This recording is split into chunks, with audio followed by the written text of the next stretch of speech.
Hello everyone and welcome to my YouTube channel genius expert. और आज हम solve करेंगे क्वेश्चन जिसमें आपको बताना है यहाँ पर रिजल्टेंट। ठीक है, find unit vector parallel to the resultant of the vector, यानी कि रिजल्टेंट वेक्टर के जस्ट पैरेलल है। ए वेक्टर आपको दे रखा है एंड बी वेक्टर दे रखा है, आपको यूनिट वेक्टर निकालना है। तो बेसिकली यहाँ पर ए जो वेक्टर दे रखा है आई कैप प्लस 4 जे कैप माइनस 2 के कैप, और बी वेक्टर दे रखा है 3 i cap minus 4 J cap plus के कैप। अब यहाँ पे देखिए हमें सॉल्व कैसे करना है। सबसे पहली चीज़ कि द रिजल्टेंट हम यहाँ लिख सकते हैं द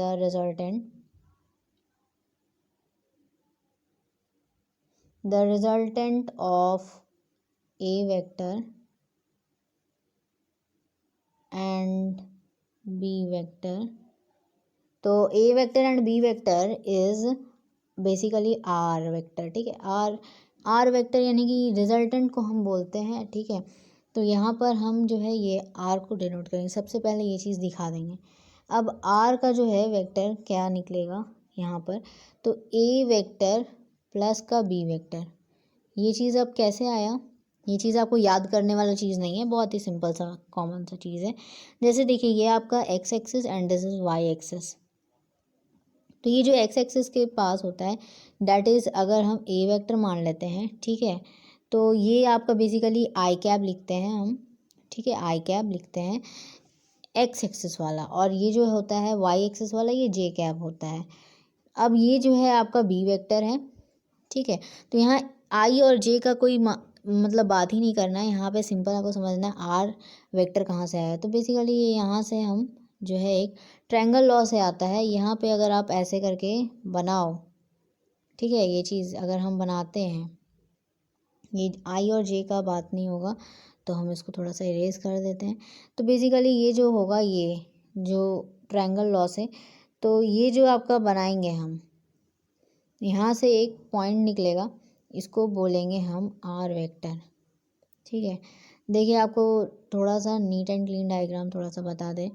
यहाँ पर देखिए चूँकि यहाँ ए वेक्टर और ये होता है हमारा बी वेक्टर अगर हुआ, तो आर वेक्टर यहाँ से निकलेगा, बस इतना समझ लीजिए। और ये आर वेक्टर कहाँ से आता है, तो that is A vector plus B vector. ठीक है, अब ये आपको समझ में आ गया कहाँ से आया। ओरिजिन इसका बेसिकली ओ होगा, क्यों, चूँकि ये एक ही पॉइंट से देखिए आपका ए भी निकल रहा है और बी भी निकल रहा है, तो ये कॉमन सा पार्ट है। तो अब देखिए यहाँ पर हम जब ए वेक्टर प्लस का बी वेक्टर करते हैं, तो यहाँ पर पूरे वेक्टर को क्या करेंगे, प्लस करेंगे, डैट इज़ एडिंग करेंगे, हम ऐड करेंगे। तो यहाँ से हम क्या लिख सकते हैं, आर वेक्टर इक्वल्स टू ए का जो पार्ट है पूरा हम बी के साथ ऐड करेंगे, तो आई कैप प्लस 4 जे कैप माइनस 2 के कैप, और यहाँ पे फिर प्लस का जो है बी का पार्ट आ जाएगा पूरा, तो 3 i cap minus 5 J cap और प्लस का के कैप। तो ये चीज़ अगर आ गया, अब ये चीज़ हमें आ गया, तो अब ये इसको ऐड करना है। ऐड कैसे करेंगे, आई वाला पार्ट आई के साथ, जे वाला पार्ट जे के साथ, और के वाला पार्ट के साथ हम ऐड करेंगे। तो बेसिकली सेकंड पार्ट में अब देखते हैं कैसे इसको सॉल्व करना है। तो बहुत ही सिंपल सा है, ठीक है, इसको समझना। तो देखिए यहाँ पे हम क्या लिख सकते हैं कि ये जो आपका आएगा, यहाँ पर हम आई वाले टर्म्स को प्लस करेंगे एज वेल एज फिर हम जे फिर के, तो अब उसको प्लस करते हैं। तो यहाँ से हम लिख सकते हैं जो कि यहाँ पर आ जाएगा आर वेक्टर जो है, अब ए का पूरा पार्ट दैट इज़ यहाँ पर आपका आई कैप प्लस आई कैप था, और बी वाला में 3 i कैप था, तो हम यहाँ 1 + 3 और यहाँ पे ब्रैकेट के बाहर आई कैप, ठीक है, बेसिकली ये आई है, प्लस का। अब हम जे वाला पार्ट लिखेंगे, तो देखिए जे वाला पार्ट में यहाँ पे फिर वही ए प्लस बी कर रहे हैं ना, तो पहले ए वाला पार्ट फिर बी वाला पार्ट लिखेंगे, यानी कि 4 प्लस का 3, यहाँ पे 3 नहीं है, माइनस का 5 दिया है, तो हम यहाँ पे लिख सकते हैं 4 प्लस और माइनस क्या हो जाएगा, माइनस हो जाएगा, -5 डायरेक्टली लिख देते हैं, और ये हो गया जे कैप प्लस का। फिर यहाँ पे ब्रैकेट में आपका आ जाएगा जो लास्ट में फिर है -2k कैप ए वाले टर्म्स में, और बी वाले टर्म में है +k कैप, यानी कि +k कैप यानी कि 1 × k कैप हो जाएगा। क्योंकि देखिए अगर आपका ये k कैप लिखा है इसका मतलब 1 × k कैप, ठीक है। और अगर आपका यहाँ पर k कैप है ही नहीं, कहीं पे भी कोई भी इक्वेशन में आपका k कैप है ही नहीं, इसका मतलब समझिए वो 0 से मल्टीप्लाई हो रहा है। 0 से कुछ भी मल्टीप्लाई होगा, n मल्टीप्लाई होगा तो क्या होगा, 0 होगा। तो अगर यहाँ पे k कैप दिया है इसका मतलब उसके साथ क्या है, 1 है। तो अब हम जो है यहाँ पे वही करेंगे, पहले a वाले को लिखेंगे फिर b वाले को लिखेंगे, क्योंकि a प्लस b वेक्टर कर रहे हैं। तो यहाँ पर हम जो है पहले a वाले को लिखेंगे तो -2 है, और यहाँ पर जो है अंदर प्लस ही करते हैं, तो प्लस का और यहाँ पे साथ में 1 है, k कैप आ जाएगा। आर वेक्टर बेसिकली हमारा क्या आ जाएगा यहाँ से 4i कैप प्लस का, और ये देखिए -1j कैप। तो अब हम क्या करें, प्लस और माइनस क्या हो जाएगा, माइनस हो जाएगा। डायरेक्टली हम लिख सकते हैं यहाँ से -1j कैप। अब ये -1 भी लिखने का ज़रूरत नहीं है, -k j कैप लिख दो तो भी चलेगा। क्यों, क्योंकि यहाँ पे 1 तो मल्टीप्लाई में है ही, तो ये चीज़ हम लिख सकते हैं। और फिर आगे देखिए ये -1k कैप, 1 लिखना ज़रूरी नहीं क्योंकि इसके साथ मल्टीप्लाई में है, लिखना है तो लिख सकते हैं अगर ज़्यादा कन्फ्यूज़न होता है तो यहाँ पर हमारा आर वेक्टर जो है बेसिकली ये आ जाएगा। तो अब जो है तो यहाँ से हम जो है आर वेक्टर क्या आ जाएगा आपका 4i cap -j cap -k cap. अब देखिए इतना काफ़ी नहीं है, आपको क्या निकालना है, यूनिट वेक्टर, ठीक है। और ये जो है आपका पैरेलल दे रखा है ए वेक्टर बी वेक्टर, तो बेसिकली पैरेलल दे रखा है यानी कि वही चीज़ है, आपका ए वेक्टर अगर ये वाला पार्ट हो गया, बी वेक्टर ये वाला पार्ट हो गया, तो ये खुद में एक तरह से पैरेलल है, ठीक है। तो ये चीज़ कोई आम बात है, ये सब आप पढ़े होंगे। तो अब देखिए यहाँ पे हम बेसिकली सॉल्व करना है, आपको निकालना है यूनिट वेक्टर। तो यहाँ पे जो है हम क्या निकालते हैं, देखिए एक बेसिक सा कॉन्सेप्ट ले लीजिए। यहाँ पर जो है अगर हम इस वेक्टर का मोड लगा दें तो ये जो है आपका बेसिकली आर बन जाता है, ठीक है। ये आपका आर बन जाता है, ये मैग्नीट्यूड देता है। तो अब देखिए ये चीज़ जो है बेसिकली ये जब हम लिखते हैं तो इसको अंडर रूट में जो भी है आपका a² + b² ऐसे करके स्क्वायरिंग करते जाते हैं। तो यहाँ पर भी ऐसा ही कुछ है। तो अगर हम आर वेक्टर में मोड लगा दें, ये आर के बराबर होता है तो हम डायरेक्टली आर लिख दे रहे हैं, कोई प्रॉब्लम नहीं होना चाहिए आई थिंक। तो यहाँ पे हम जो है देखिए ये कंफ्यूज नहीं होइएगा, बिल्कुल भी कंफ्यूजन वाला बात नहीं है। चलिए इसको नेक्स्ट पेज में सॉल्व करते हैं। तो यहाँ पर नेक्स्ट पेज में देखिए यहाँ पर हमारा क्या आ जाएगा,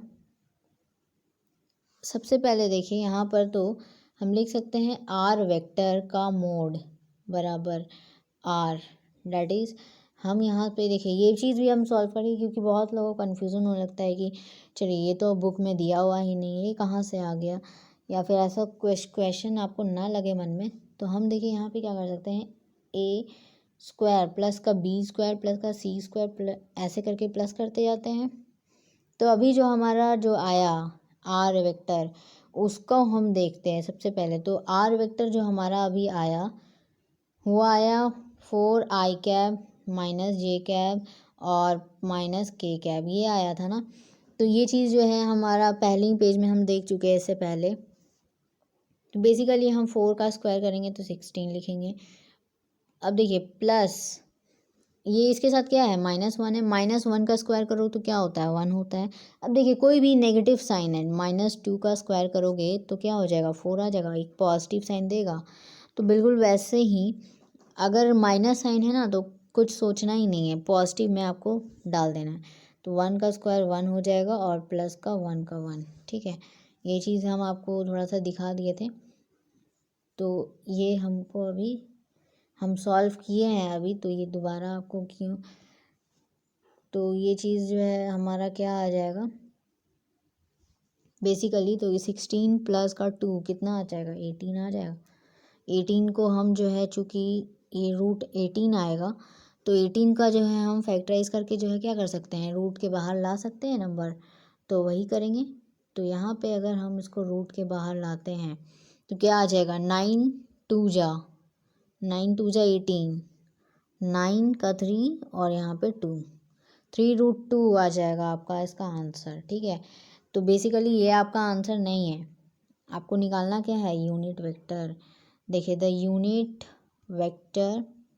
यूनिट वेक्टर आपको निकालना है ना, ये तो आपका आ गया आर। तो अब जो है हम डायरेक्शन निकालेंगे। अब देखिए यहाँ से हम क्या निकाल सकते हैं, यूनिट वेक्टर पैरेलल दिया हुआ है चूँकि, तो हम यहाँ से लिख सकते हैं पैरेलल टू आर वेक्टर। ठीक है, तो ये क्या हो जाएगा, R vector is, next page में चलते हैं। तो यहाँ से देखिए, यहाँ से हमारा क्या आ जाएगा, अब थोड़ा सा ध्यान दीजिए। तो यहाँ पर जो है हम क्या लिख सकते हैं कि जो इसका फॉर्मूला होता है ना यूनिट वेक्टर का, ये आर कैप बराबर आर का जो वेक्टर है बाय ये आपका आर का, ये देखिए आर का जो है मोड में वेक्टर लगता है। तो बेसिकली हम इसको देखिए, क्या दूसरे तरीके से हम अगर जनरल टर्म्स में लिखें तो आप ये लिख सकते हैं आर वेक्टर बाय आर, बिल्कुल लिख सकते हैं। ठीक है, ये चीज़ होता ही है। तो अब हम जो है यहाँ पर, चूँकि कोई भी फार्मूला लो वो तो फार्मूला एक ही है, वही चीज़ होगा। तो अब जो है हम इसको सॉल्व करते हैं।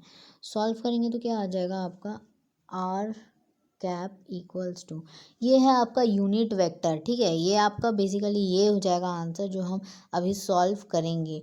आर का जो डायरेक्शन वाला केस जो है, आर वेक्टर क्या निकला आपका, तो ये जो है आया था 4i कैप माइनस जे कैप और माइनस के कैप, ये आया था।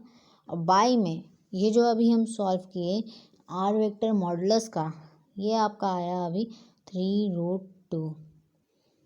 ये हो जाएगा हमारा फाइनल आंसर। तो कैसा लगा ये वीडियो कमेंट करके ज़रूर बताइएगा। सब्सक्राइब द चैनल, अगर आपको अच्छा लगा होगा वीडियो तो कमेंट ज़रूर कीजिएगा कैसा लगा वीडियो। एक लाइक तो बनता है अगर आपको समझ में आया होगा तो मिलेंगे नेक्स्ट टॉपिक के साथ। और भी वीडियोस हैं तो चैनल पे इसको ज़रूर चेक कर लीजिएगा। Thank you so much.